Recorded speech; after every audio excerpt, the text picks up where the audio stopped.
Someone's already trying to buy this truck from me. I have had a big offer on it. It's Dodge, man, Dodge! You've never done a Cummins swap, have you? If you're new around here, this is our Cummins swap 88 square body dually I've been restoring. This is what it looked like before, and after 18 months, we've done everything from taking it down to the bare frame, replacing all the suspension and mountains of bodywork. Today wasn't anything flashy, just knocking out some small stuff that adds up. But since you guys have asked for progress, we're delivering progress. We got the catch can installed, swapped the boost nozzle, and put together a running parts list before the interior appointment on the 9th. And somewhere in the middle of all that, we got an offer that I seriously considered. But not before we roll this thing out of the shop for y'all to finally see the finished product. It is February 20th. I'm not even sure what today is. It's the 20th or 21st. I'm going to Las Vegas on Wednesday for a conference, and this truck has an interior appointment on March 9th. I'm running out of time.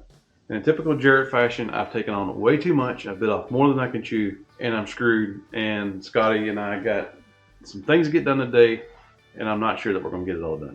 Quick update on the truck. We'll give you an idea where we're at. It's painted. We've got the bed on. We put the wheels on because why not? And excuse the mess in here. I'm in the buddy shop, and we're wiring. We got stuff drug out everywhere. We're building a pretty cool cover for the gooseneck ball. Tailgate latches are in. The wheels are on. They're all tucked up in there like they should be. I'll put a picture of it sitting outside. This paint turned out great. I'll check these out, guys. This is not for an 88 Chevy. This is from a 73 to 80. Kind of like the TP for the camping theme. Show you what we got going on the inside. Starting on wiring there. We've got the vintage air in. Got the controller for the vintage air. Got my front wheels on. Of course, we got wiring coming out.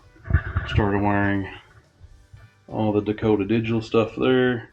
So today I'm here at Scotty's shop again, and we are going to have a thrash party. We got to get a lot of stuff done. Stuff. We have to get the heater core hoses run. What all we got to get done? Get all the sending units put in the motor, so that's like the oil pressure, fuel pressure, turb ski pressure, water temperature, which Scotty's working on right now. And then we've got to start getting the back half of this truck wired for lights. Because like I said, this thing's going to the interior shop March the 9th.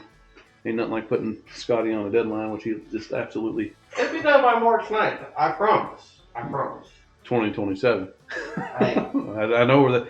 I know him well enough to know where that comment was going. And so we just got some wiring to get done today. I'm going to show you a little bit of this. This will be a shorter video, but you guys can kind of see a few things as we get them done. And I do have a question for you guys.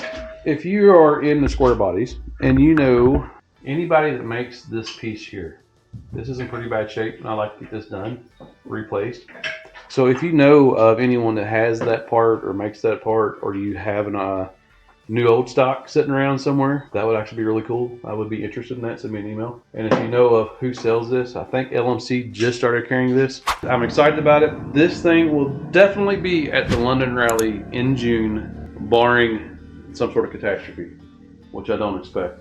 And dude, someone's already trying to buy this truck from me. I have had a big offer on it. Can you believe someone offered me 65 grand for this truck and I turned them down? What the heck? First thing first, don't mind all these wires. We got them pulled up off before so they don't get dirty. I got to get this pipe off, and then I've got to go around to the other side and get these pipes off so that we can powder coat them, because honestly, who doesn't want a pretty charge pipe? And I'm not going to work, I'll start on this side because Scotty's on that side, so I'm going to grab me, it's like a 1/2 inch deep well, break them boots loose, start getting them pipes off so that he can get those powder coated. There is a lot of time and effort and energy that has been spent on this truck, and I really hope you guys, especially when you see it done, appreciate how much we've done to this thing. Some of you guys are going to want to know, when are you going to put the hood and fender on? That all will go on pretty much last. Yep, pretty much. So the glass guy has to put the window in. I got to pick up the headliner on Tuesday. We'll put the headliner in and put enough plastic pieces in it to hold it up out of the way, because it's way easier not to take that headliner straight in the windshield and then not have to try to fold it and take a chance of creasing it. So that'll happen Tuesday. The last guy will be here. Have you scheduled him yet? Nope, not yet. Next week maybe? I can't remember his name. So whatever the mystery glass guy's name is, will come probably in the next week or so. Get the front window in, the back window in. Hopefully you know, we'll have figured out that stationary glass by then if I haven't, because I like to have him. Will he clean all that up and change all that? It's been a lot of work, guys. A lot of work. Charge pipes off. I took them off the other side. I didn't show that. And right now, I think what I'm going to do next is I'm going to start cutting pieces out of the factory Dodge wiring harness. So I need the plug for the on-off. So this has it's not like if you have a car, it's like you shut your key off, it shuts the electronics off and it cuts your fuel. This is more like a tractor. When you shut it off, it's got a lever that goes down and just cuts the fuel off to the engine. I need that plug out and kind of cut that out of the harness. That's going to take a minute. We still got to run the heater hose. What else are we trying to get done? We about got all the sensors in, and I would show you us doing that. Like, I would like to meet the engineer that put some of this placement of some of this stuff. What say you, Scotty? Yeah, they could definitely make stuff easier, but they choose not to. The engineers, if something works for 100 years, like, we got to change it because we're not getting paid on that no more. We're not getting them royalties. They done figured it out, so we got to. Well, you know, it's funny is I do all these projects on my camper. And there's like 3 groups of people. There's like the engineers, like, oh man, you're an idiot. There's no way. And I get the comments from you guys. It's like, you should be doing this. You should be doing that. You did this wrong. You're an idiot. And then you get like the mechanics who know a little bit. They're like, I probably would have done it. I would have tweaked it like this.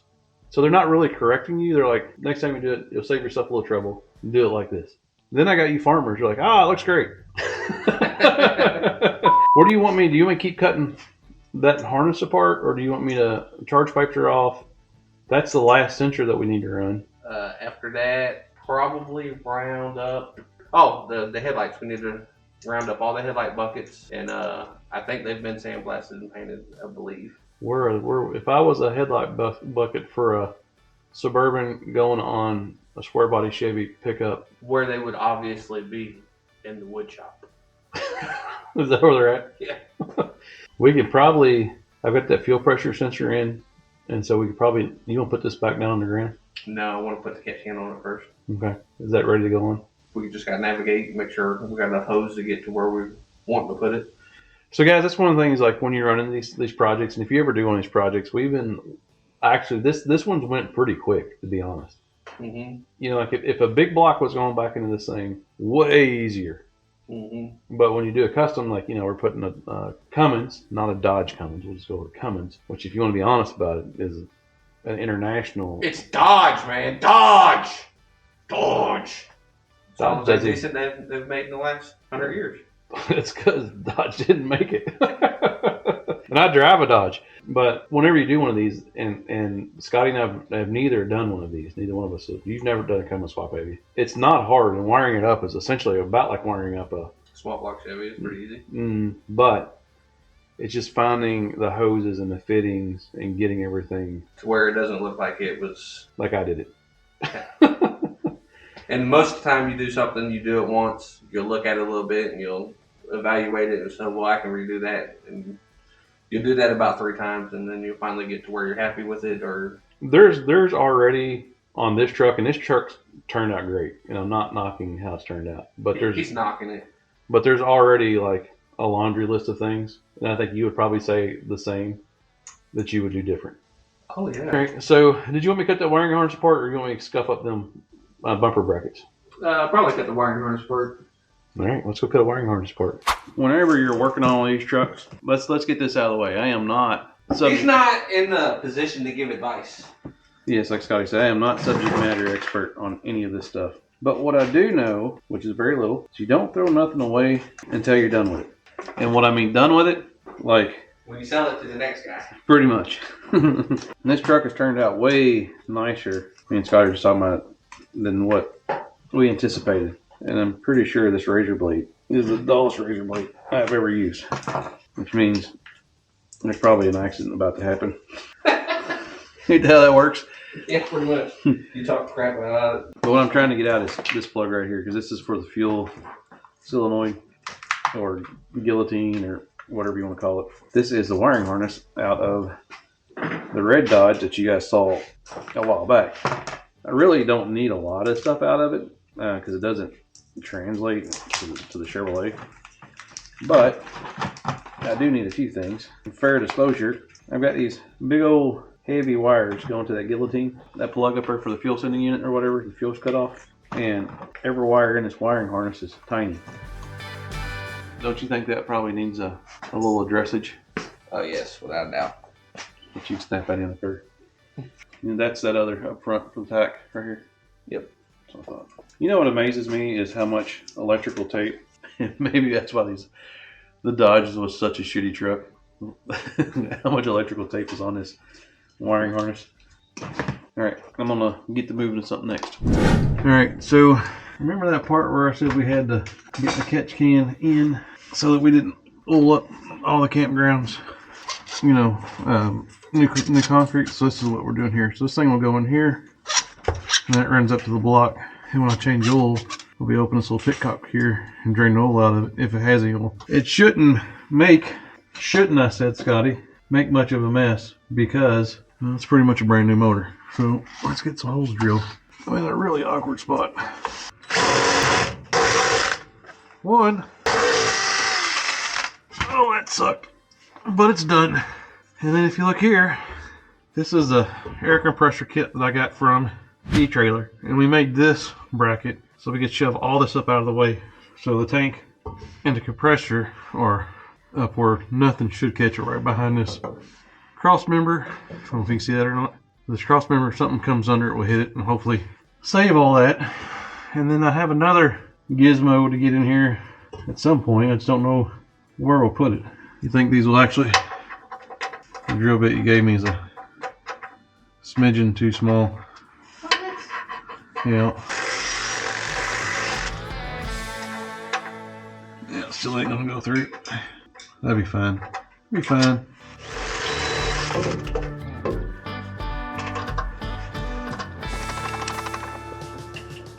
I'm gonna need a bigger drill bit. Alright. Make that hole bigger. Right there, I got all the holes I need. No, I need you to do opposite. Take it until you get hosed where the hose is going to be. That's where I'm at. No.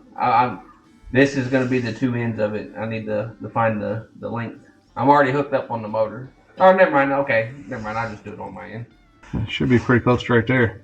Yeah, just pull it your way to where. Keep pulling. All right, that's good. All right. That it? Yeah, I mean it's a little bit long. You got me screwed it. I'm gonna come back out this way. Watch it.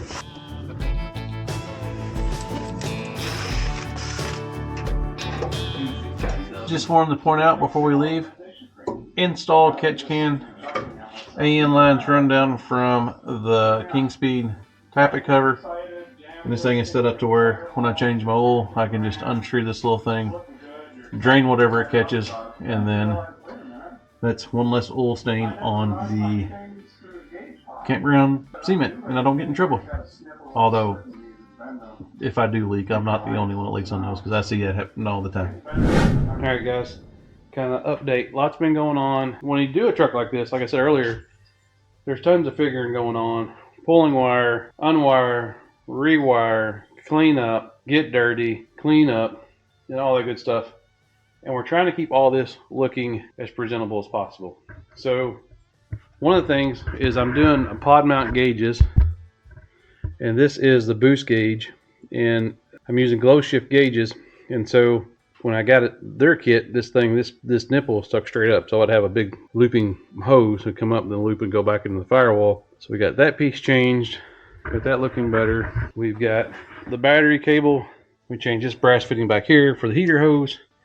So this is all the vintage air stuff. And so if you're ever doing a truck, vintage air is 100% way to go, because I got rid of this big old air box that's on these trucks originally. Gives me room for a second turbocharger. We're getting ready to snake the wire, the harness from the front of the cab to the back of the cab, or the back for like the taillights and stuff. So it's really tight under there, and this truck sits so low to the ground, it's kind of hard to show you all that. So I probably won't show you that.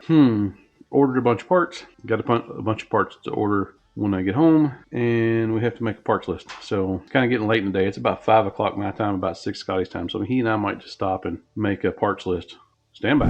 We're just going through our parts list, and I'm just going to go over it with you real quick as well. Dome light, radiator overflow, AC vents, bezel, washer tank pump, washer hose, 12-foot, windshield wipers, fuel shut off pigtail, which is this guy here. Headlights, parking lights. Well, you know, what's funny is like I bought this. This is a kit from High Mountain Adventures or something of that nature out in Washington. And I called a guy and I'm like, hey, I need to get a hose. Like, what'd you do for hose? And he's like, I just made one. Here's my YouTube video. I watched his YouTube video and the dude's got like a $15,000 pipe bender. And then so I'm like, oh yeah, it'd be easy to make one if I had that pipe bender. Could you just make that? That's the thing. I'm like, dude, you could probably clean up if you would just sell the hose. But I get it because not everybody runs the same radiator and the same stuff.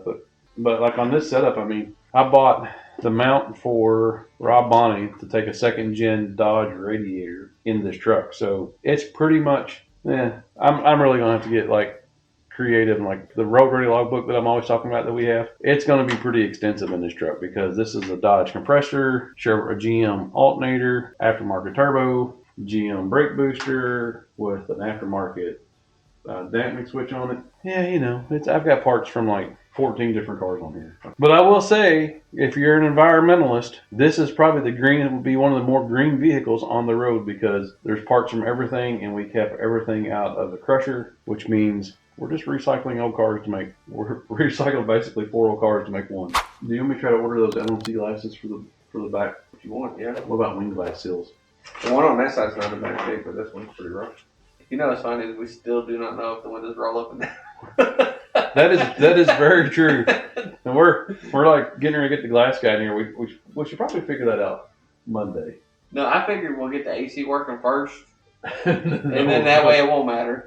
It'd be like it's like when you get your windows first tinted and you go to the drive-through and you have to like pull up past the drive-through and open the door and get out. It would just be like that. Mm-hmm. We should probably figure out if we. And let's be honest, how much drive-through food do you really eat? About looking at me a lot. Nah. Anything else? Like my list? Anything else? Fun fact, when you're making parts list on cardboard, you don't tend to throw them away and lose them like they are if you do them on paper. Boxes are even better. Well, I didn't want to take the whole box, so I just took part of the box. Mm-hmm. I want to get this done and make my interior appointment. I'm not fully committed on my interior yet, 85% committed on it. So, and it's the crazy thing is we have an offer on this truck right now. Mm-hmm.